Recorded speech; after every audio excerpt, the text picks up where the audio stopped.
మార్చి వరకు వస్తుంది. విజయసాయి రెడ్డి రాజీనామా సంబంధించి ఎలా చూస్తుంది పార్టీ, ఎలా చూస్తుంది?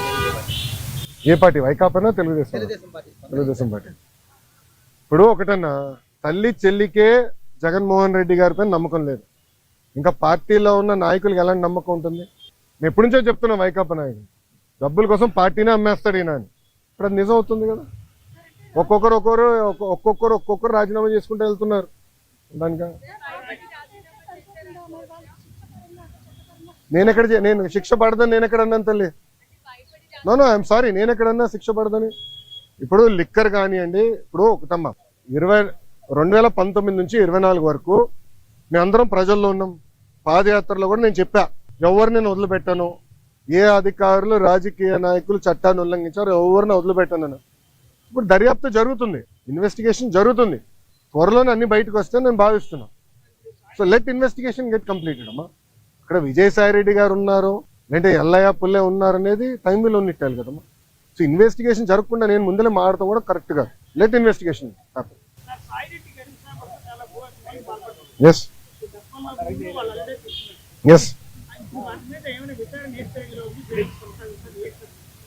మీరు కాకినాడ పోర్ట్ విషయం కూడా మీ అందరు తెలిసిన విషయమే. కాకినాడ పోర్ట్ కూడా అడ్డగోలుగా తుపాకులు పెట్టి రూపాయి ఆస్తిని సుమారుగా 6 పైసలకి కొట్టేసానికి ప్రయత్నించారు. కొట్టేశారు, క్షమించాలి, ప్రయత్నం కాదు, కొట్టేశారు, ట్రాన్స్ఫర్ చేసుకున్నారు. కేసు పడింది, దానిపైన ఈడీ వాళ్ళు కూడా లవ్ లెటర్లు రాశారు విజయసాయి రెడ్డి గారికి. రా బిడ్డ రా అని ఇంటికి. అన్ని బయటకు వస్తున్నాయి కదా, సిమిలర్ వ్యాషన్ దీనిపైన కూడా కంప్లైంట్లు వస్తాయి, తప్పనిసరిగా యాక్షన్ తీసుకుంటాం.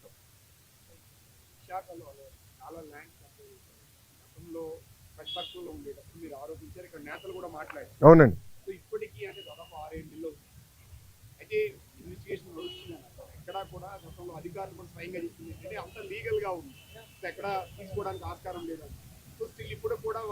సో ప్లీజ్ బీ పేషెంట్, ఓపిక పట్టండి స్వామి, దర్యాప్తు జరుగుతుంది కదా. అవునండి. ఇప్పుడు మన కూడా మాట చెప్పా, ప్రభుత్వ పరిస్థితి గురించి కూడా దయచేసి ఒకసారి ఆలోచించండి. గత ప్రభుత్వం చేసిన అవినీతులు అన్నిటిపైన ఒకేసారి నేను దర్యాప్తు చేయాలంటే ఇంకా లా అండ్ ఆర్డర్కి పోలీసులు మిగలరమ్మా. ఎందుకంటే భూ అక్రమాలు కానీ, ఇసుక అక్రమాలు కానీ, మద్యం అక్రమాలు కానీ, గాలి కూడా అమ్మేశారు స్వామి. ఇంకా లా అండ్ ఆర్డర్కి పోలీసు ఉండేదాకా ఉండదు. ఎందుకంటే ఒక్కొక్క ఇన్వెస్టిగేషన్ చాలా డీప్గా వెళ్ళాలి, పకడ్బందీగా చేయాలి. ఇప్పుడు లిక్కర్ ఉంది, చాలా పకడ్బందీగా చేస్తున్నారు. ఎవరెవరికి ఎప్పుడెప్పుడు ఎంత డబ్బులు ఎవరి చేతుల నుంచి మారినాయి మొత్తం వివరాలన్నీ సేకరించారు. సో ఇన్వెస్టిగేషన్ చాలా వేగవంతంగా జరుగుతుంది. ఒక్కొక్కటి చేయనియండి, అన్నీ ఒకేసారి చేసేది కెపాసిటీ మటుకు ప్రభుత్వానికి ఉండదు. ఎందుకంటే గతంలో అన్ని అక్రమాలు జరిగినాయి. నేను కూడా దీనిపైన చాలా స్పష్టంగా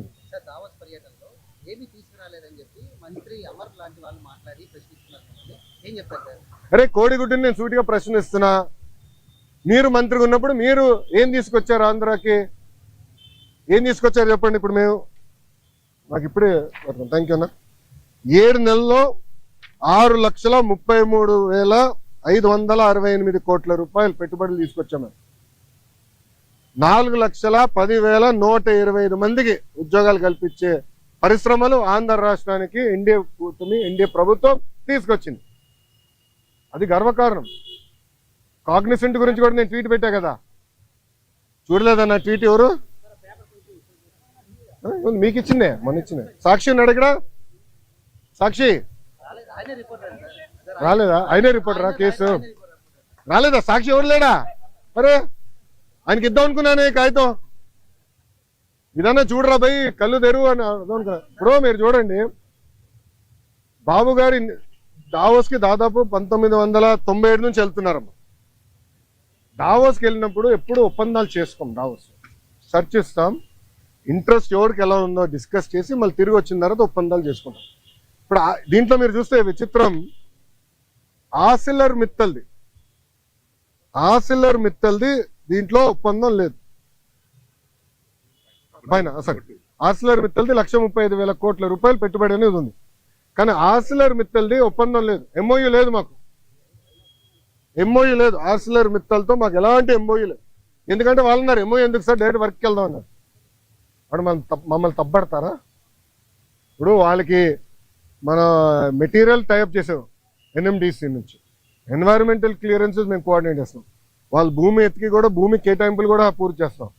6-7 నెలల్లో పనులు ప్రారంభించాల లక్ష్యంతో మేము పనిచేస్తున్నాం.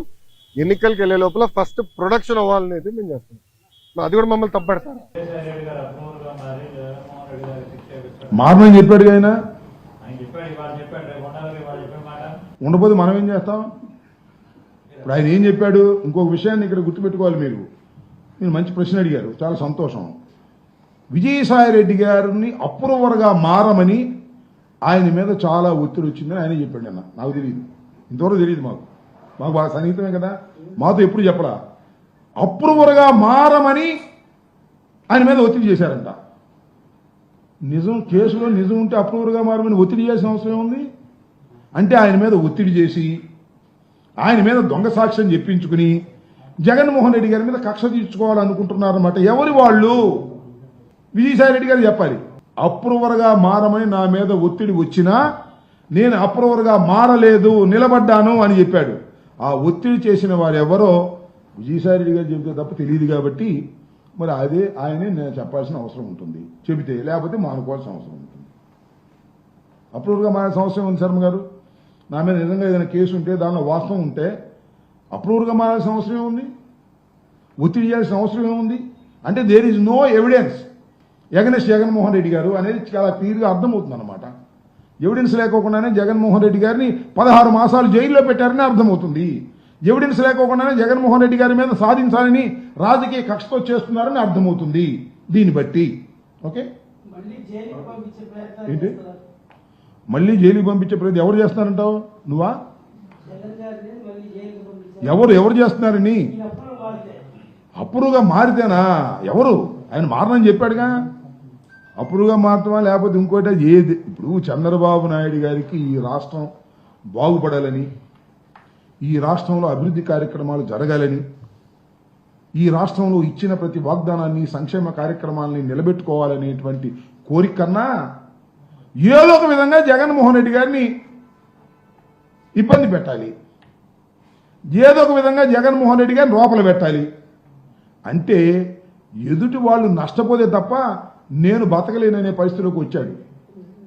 తన పార్టీని తాను కాపాడుకోవాలి తప్ప ఎదుటి పార్టీ సర్వనాశనం అయితేనే నేను బాగుపడతా అనే ధోరణికి వచ్చాడు. కాబట్టి అతన్ని మన నారా చంద్రబాబు నాయుడు గారిని ఆ భగవంతుడు కూడా కాపాడలేడు.